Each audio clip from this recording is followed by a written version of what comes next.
Boker Tov, nous sommes le 16 mars 2022, c'est l'heure du premier journal d'information en direct de Jérusalem sur Radio Kalita.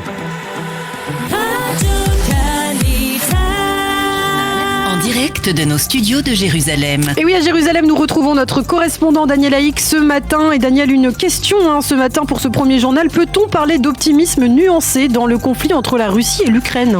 Eh bien, ce n'est pas impossible, Ilana Bokertov, mais il faut être prudent. Hier, le président ukrainien s'est fait l'écho de cet optimisme modéré après avoir accueilli à Kiev les premiers ministres polonais, tchèques et slovènes qui sont venus l'encourager et lui apporter leur soutien.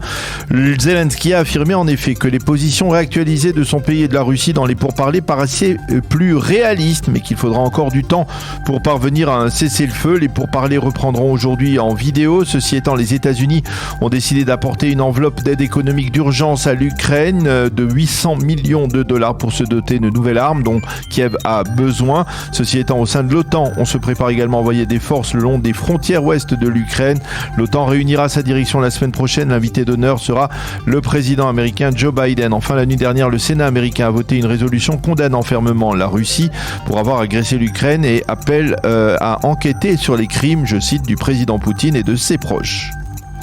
Et puis par ailleurs, Yair Lapid, le chef de la diplomatie israélienne, s'est entretenu hier avec son homologue ukrainien. Oui, et fidèle à la ligne de soutien solide à l'Ukraine qu'il a adoptée depuis le début du conflit, Yair Lapid a eu une conversation téléphonique avec Dimitro Kuleba. Au cours de cette conversation, Lapid a expliqué à son interlocuteur qu'Israël poursuivait ses efforts de médiation avec la Russie. Le ministre ukrainien a remercié Yair Lapid pour ses efforts et a félicité l'État d'Israël pour sa politique d'accueil des réfugiés ukrainiens. Ces propos, il faut le souligner, contrastent avec ceux tenus il y a encore quelques jours par plusieurs officiels ukrainiens, des propos qui étaient extrêmement critiques envers la position jugée trop mitigée d'Israël depuis le début du conflit.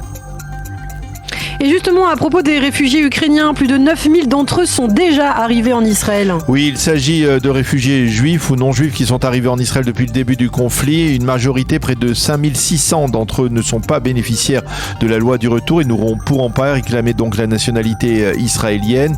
Avant-hier, je vous le rappelle, la ministre de l'Intérieur Ayelet Shaked avait élargi les permis d'entrée pour les réfugiés non juifs et levé quasi totalement les quotas pour ces réfugiés. Il y a en Israël des membres de leur famille proches. Dans ce contexte, le tribunal de district de Tel Aviv a repoussé la requête de l'État d'Israël qui réclamait l'extradition d'une réfugiée ukrainienne. La Cour a estimé que l'idée qu'une telle réfugiée ait à retrouver les horreurs de la guerre est plus forte que toute crainte qu'elle ne s'installe ici. Il n'est pas possible de la renvoyer pour l'instant dans son pays, a déclaré la juge du tribunal de district de Tel Aviv.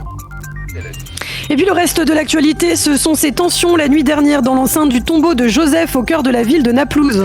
En effet, à l'occasion du jeûne d'Esther qui tombe aujourd'hui, des dizaines de fidèles se sont rendus l'année dernière sous haute surveillance de Tsahal sur la tombe de Joseph au cœur de Naplouse. Des dizaines de jeunes Palestiniens en ont profité pour lancer des pierres et des bouteilles en direction de ces fidèles et des forces de Tsahal qui sont déployées massivement sur place lorsqu'il y a ce genre de pèlerinage. Il n'y a pas eu de blessés. Il semble que la tension actuelle soit entre autres la résultante de la mort d'un jeune Palestinien du camp de Balata près de la semaine de Naplouse. La semaine dernière, ce Palestinien avait été tué d'un coup de feu tiré par un soldat de l'unité des Mistarvim qui sont déguisés en résidents palestiniens. Enfin, des nouvelles de l'épidémie de coronavirus en Israël. On constate avec une certaine préoccupation une remontée du coefficient de contamination. Jugez plutôt, en quelques jours, ce coefficient est passé de 0,65 à 0,87. Et l'on sait que s'il dépasse le seuil fatidique du 1, bien cela signifiera que l'épidémie se propage à nouveau. Et cette hausse du coefficient inquiète déjà les spécialistes israéliens qui envisagent un rebond de l'épidémie qui serait provoqué apparemment par un variant mixte qui serait une sorte de mélange entre le variant Delta et le variant Omicron.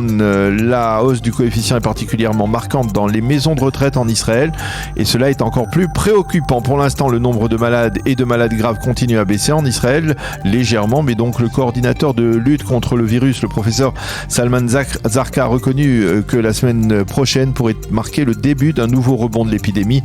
Cette augmentation, a-t-il affirmé, n'est constatée généralement que 10 à 12 jours après l'augmentation du coefficient.